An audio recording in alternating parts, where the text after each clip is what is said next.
ஊரெல்லாம் அரோகரா பாடி வந்தாராம். அவர் பரவசமாய் கந்தன் முகம் காண வந்தாராம்.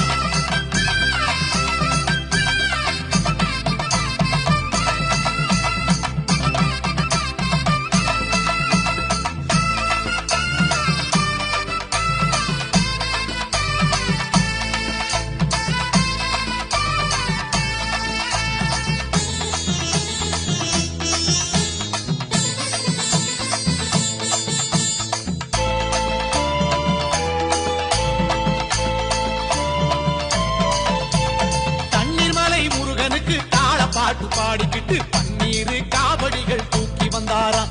அவர் பன்னிருகை வேலவனை காண வந்தாராம். வள்ளிமயில் முருகனுக்கு வான வேட்டு போட்டுக்கிட்டு வண்ண வண்ண காவடிகள் தூக்கி வந்தாராம். அவர் வடிவேலை